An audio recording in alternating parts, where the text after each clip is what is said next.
So Joel Embiid is the MVP this year by far, and I'm locking in my vote for him now if he keeps playing like this.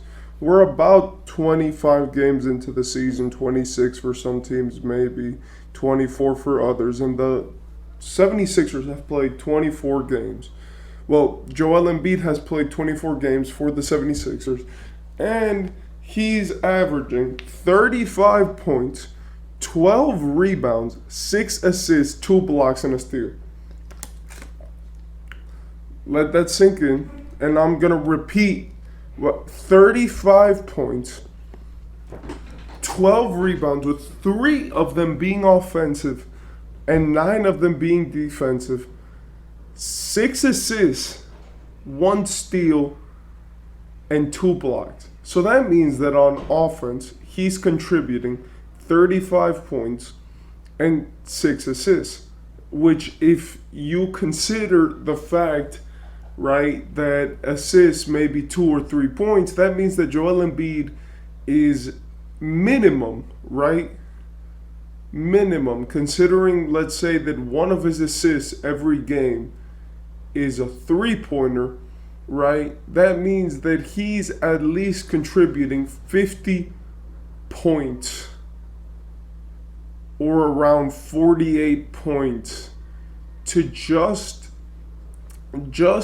assists and points per game of what he's averaging this season, right?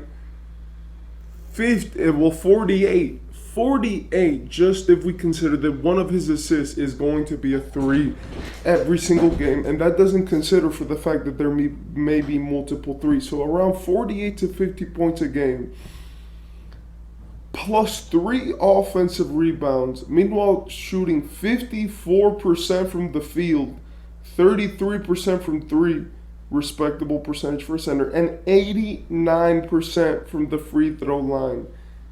I just want to say that Joel Embiid, for this season and for what's past of the season, has been the odds out, the number one, the most dominant player and the best player in basketball. And there's no argument, right? Like last season, a lot of people say, oh, they gave him the pity, they called it the Embiid VP, you know, the pity MVP, the oh, take it, you know, just we'll give it to you because you've lost so many times.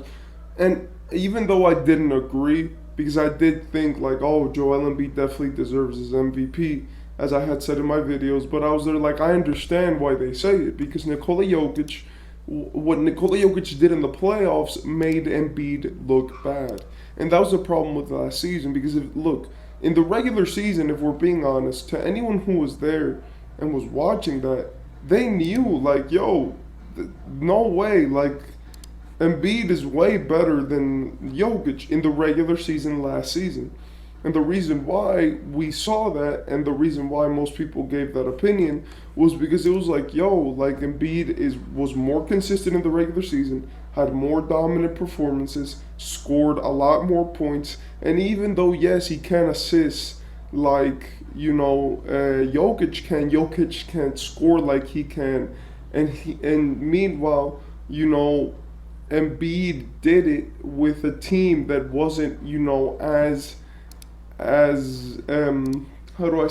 conditioned as the Nuggets were, you know, because he did it with a team that was like thrown together in one year, which is something that tends to happen in Philadelphia, you know, where it's like Embiid just has to adapt to his circumstances very quickly, which is something that I give him a lot of respect for as a superstar, because if we're being honest, that adaptability to be able to, you know, one season have one team, the next season have a completely different team, and that not affect your play as a superstar is honestly amazing. And I do give a lot of respect to Embiid, because with coaching changes, with everything that has happened in the 76ers organization, he's been able to remain good and at the level of play. So last season, you know, we could see that even if you didn't think that he deserved the MVP, there was definitely a great argument for it. There was no surprises. He won the MVP, and I think he deserved the MVP.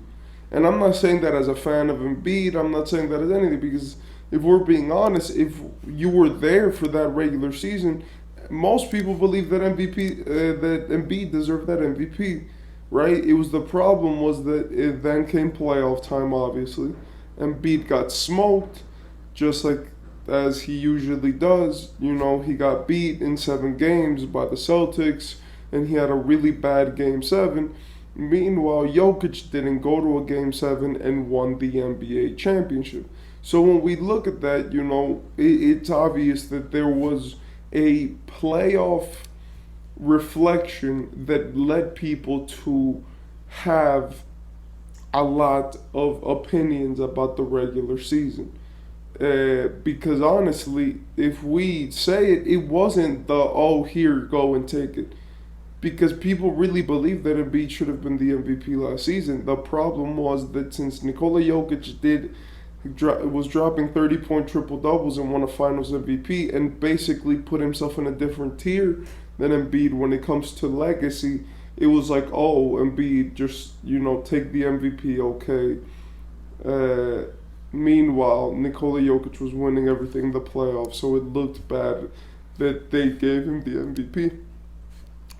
Now, this season, I don't think there's an argument.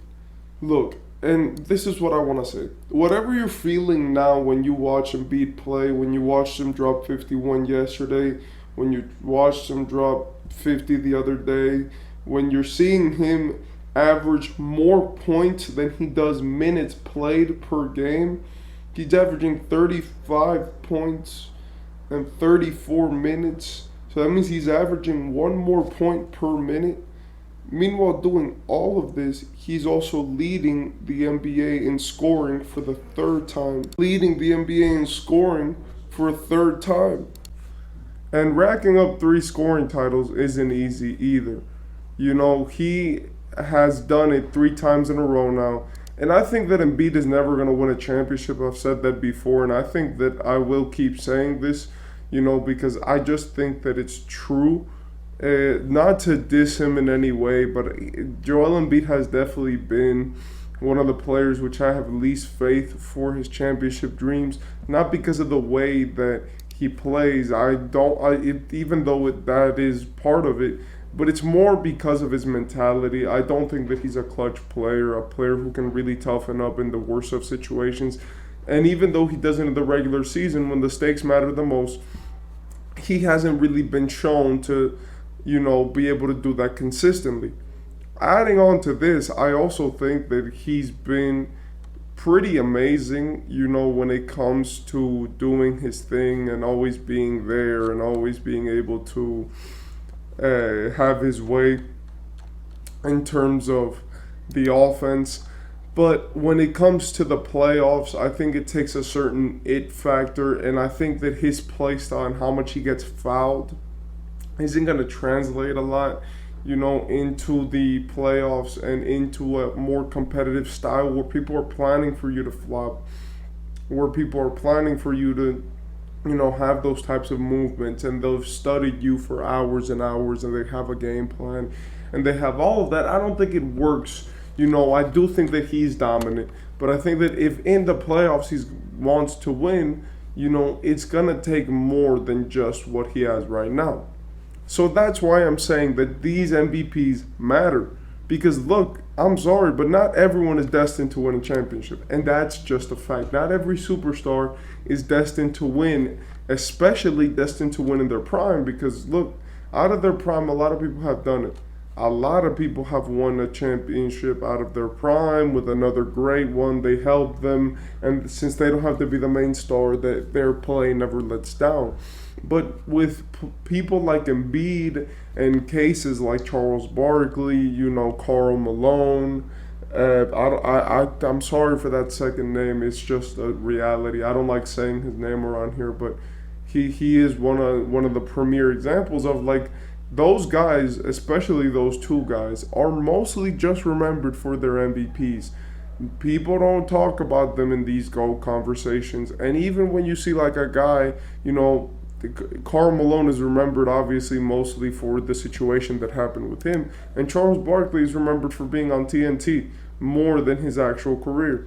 So I want to say that like these accolades matter, these awards matter. When you're in a graphic in 20 years, it's gonna matter what statistics you put up, and I think that that's what a lot of people don't understand. Obviously, winning is number one, and doing that, meanwhile being good, is also important. But in my opinion, the biggest, and the most important aspect of the game right now is Joel Embiid needs to get awards, needs to get MVPs, needs to get his scoring titles, needs to get probably a rebounding title. Because if he wants to cement his name in history even more, I don't think he's going to do it through the championships. I think he's going to do it, through the MVPs and the regular season awards.